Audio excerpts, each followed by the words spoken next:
Morning, everybody. The Iceman here, and it's Wednesday morning. The Wyatt family: Bray Wyatt, Randy Orton, Luke Harper. For the longest time, or since the inception of the Wyatt family, when they came in, we knew they were full-fledged heels.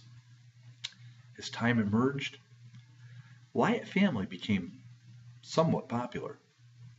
Although Bray Wyatt never won a title, the fans we saw, when the lights went out, everybody's got their lighters or whatnot, and it showed their support. But still, the WWE just really never gave it to them. They still were like that. That team was just there to exist, to take up space, to fill in a match.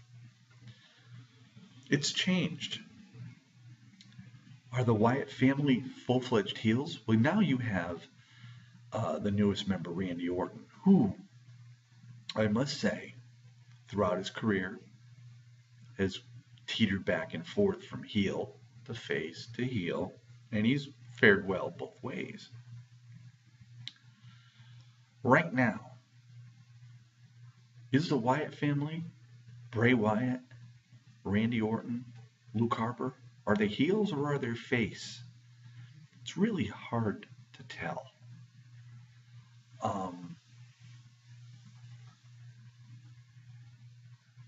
We saw a number one contenders match last night on SmackDown Live where the combatants in the ring,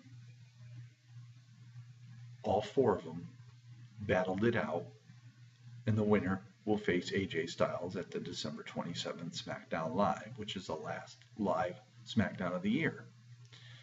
We had Dolph Ziggler, who we know is a face. We have Dean Ambrose, who is more face than anything. And we had Luke Harper. It sort of wasn't sure. But we have seen heels versus heels and face versus faces, obviously, before in the past. But is Luke Harper a face or a heel? Because the reception he got was much like what a face would get. Could Luke Harper eventually have a shot at the WWE World title? Would be interesting. I wouldn't mind seeing it. But when it was all said and done, Dolph Ziggler won the match and has become the number one contender, which I've been saying for a long time. He and The Miz, they got a lot left. And with the lack of talent on both brands, as far as involvement in their major belts, why not have Ziggler and The Miz back in it? They're both former champions. So Ziggler's back in it. I'm really happy to see that. But we'll wait and see. Does he actually have an opportunity, really, to defeat AJ Styles? Or is the WWE just coming up with ideas to come up with matches for AJ until they have their actual real plans for AJ at the Rumble and then at WrestleMania? Now, moving back to the Wyatt family, Randy Orton, phenomenal singles wrestler. Phenomenal. Great career. Was he 13-time champ or 13 or 14-time champ? But if you notice, Randy Orton's always fared much better when he's involved in a faction. Everybody remembers way back when he first came into the WWE. Didn't take very long. He teamed up with Dave Bautista, Triple H, and Ric Flair. They were Evolution. And they were devastating, to say the least. We all know that. Until Randy Orton ended up getting that WWE World title, or the WWE title. And then there was a little jealousy with Triple H, and then things started to change. Then after that, he found a couple other new guys to hook up with. Ted DiBiase. Remember Ted DiBiase? Ted DiBiase Jr. and Cody Rhodes. Randy Orton, the Legend Killer, formed Legacy. That, another good faction. Although DiBiase and Cody Rhodes sort of like, as factions should do, bail you out when things don't go your way in a match.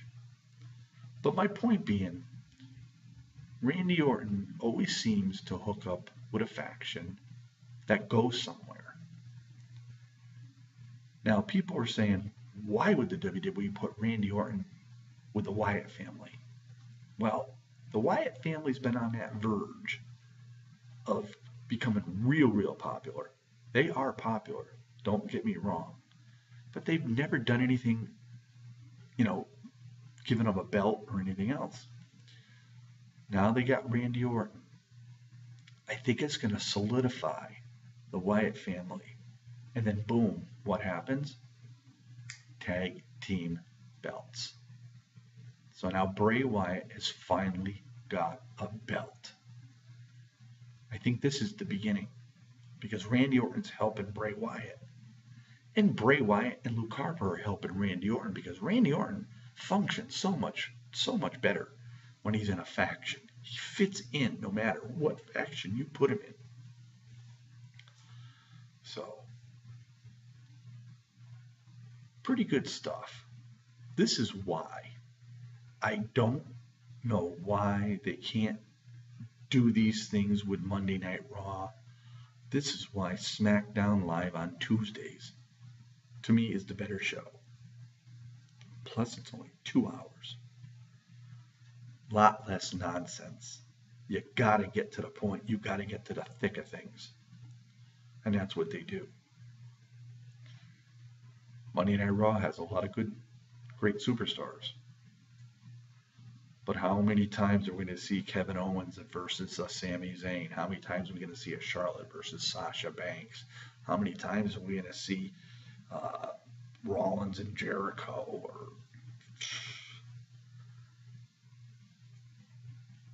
We don't want to see it no more.